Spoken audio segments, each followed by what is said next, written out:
So we're back with how to play Joan Jett's I Love Rock and Roll Part 2. This is where we get into the guitar solo, which is, I would say, an intermediate level difficulty. It's not as easy as some guitar solos that there have been. There's a pinch harmonic in there, some more neck pulling, and then there's quite a fiddly bit up the top.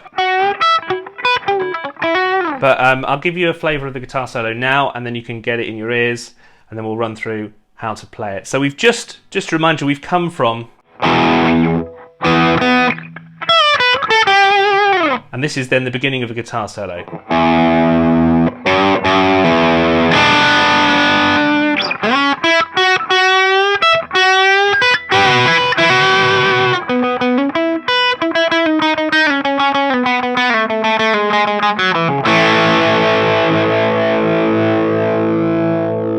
So how to play this? Bottom string open.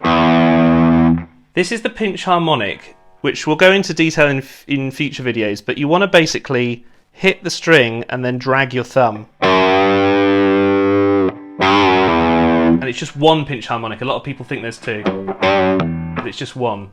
So it's open string, pinch harmonic, and a bend up. And then what my guitar teacher when I was young used to call a moo cow, where you hit the second fret like that.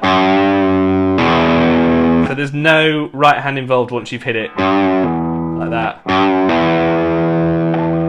Then you jump up to this half version of the Hendrix chord, but you're not playing the bottom note or the top note.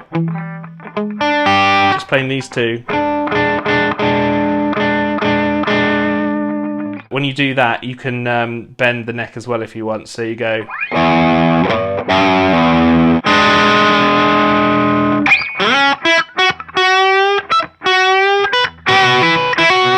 So you're going to slide up on your D string to the 11th fret with your third finger, so...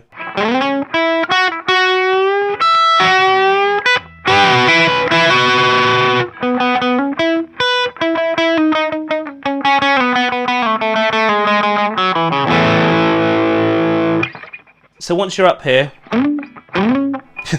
make sure you get it right. Practice it a few times because it is actually quite tough to get there.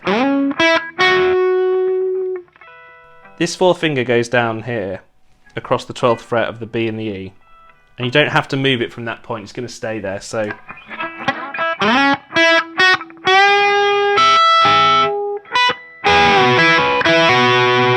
got to keep this B string ringing as well. You can either just hammer on, or you can put a little up pick in. I quite like it with the up pick because it gives it a bit more distinction. So maybe put the up pick in. Now this is the one where you've got to really palm mute the strings here, otherwise it sounds rubbish. If you just go... It's a bit too aggressive, you need to kind of keep it under control.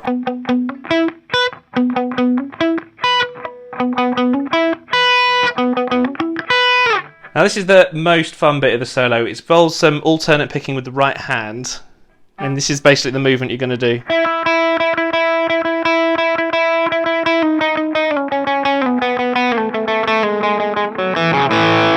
Okay, so follow these frettings here.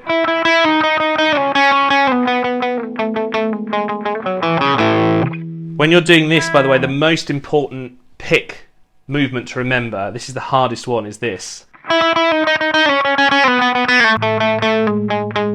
Up here, upward stroke. Sets you up nicely for the power chord again. We really want power chords to mostly be on the downward stroke. Gives it a bit more bite than the other way. It's also a bit top heavy when you play them upwards. So one more time for you.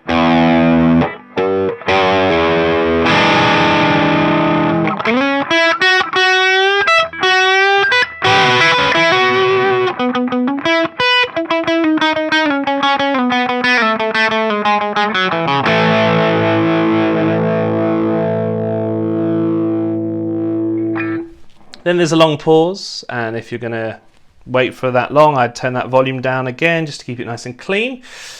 And then the drums come back in with 3, and then you're going for a little turnaround here.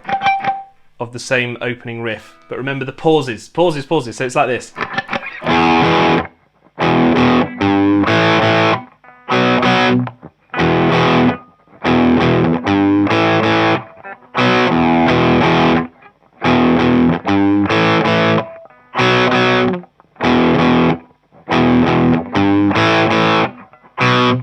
And then it stops there because you're going to go into the outro solo, which we will do in part 3 of this video. See, should have turned the volume down, should have turned the volume down. Do subscribe to this if you're enjoying it so far. We'll run through the outro, which has quite a complicated rhythmic picking section. Well, rhythmic, you know, it's alternate picking for quite a long time like this. So we'll run through the pattern of that, and don't forget the tab is below in the links, and if you're enjoying it, please subscribe.